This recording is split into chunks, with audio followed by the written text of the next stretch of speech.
पिछले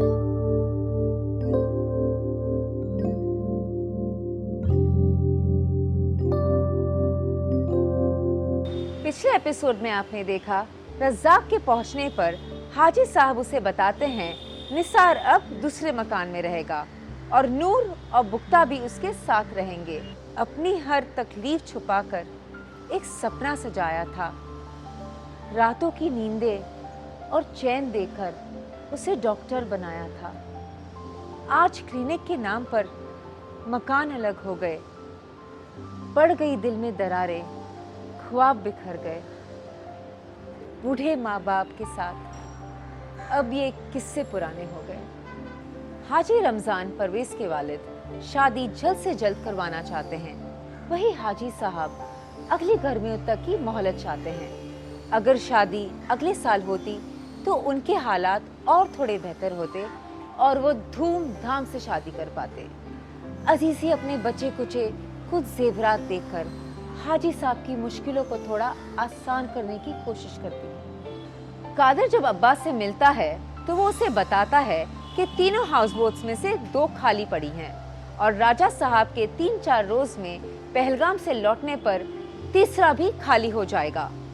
कादिर उन्हें कुछ पैसे देता है, लेकिन हाजी साहब उन्हें लेने से साफ मना कर देते हैं। वो हलाल की कमाई के रुपए नहीं हैं, इस बात का उन्हें पक्का अंदेशा है। वो परवीन के मुकद्दस काम में इन पैसों का इस्तेमाल हरगिज नहीं करना चाहते हैं। ये उनका फैसला है। कादिर को ये बात बुरी लगती है, क्योंकि जहां अहमद सेबों की ठेकेदारी में लगा होने के बावजूद भी अब्बा का बड़ा अजीज है, वहीं अगर वो कुछ भी करे तो उसके लाए गए रुपए हराम की कमाई हो जाती है और उसे लुच्चा लफंगा कहा जाता है। हाजी साहब फरमाते हैं कि उन्होंने अहमद के सेबों के बाग को अपनी आंखों से परखा है और उनमें अच्छे खासे सेब लगे हुए हैं। अहमद को वहां रहकर उनकी निगरानी करना जरूरी है। कादिर अपने सफाई में कहता है कि वो खुद भी कालीनों का धंधा कर रहा है और उसके पैसे भी हलाल के हैं, हराम के नहीं।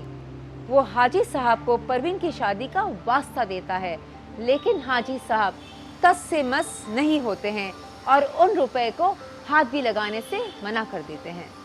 कादिर उन पैसे को अपनी अम्मी के सामने बढ़ाकर बेहद खफा होकर बड़े ही गुस्से में वहां से निकल जाता है। हाजी साहब उन पैसों को उसी वक्त वापस दे आने को कहते हैं। अब आगे देखते हैं।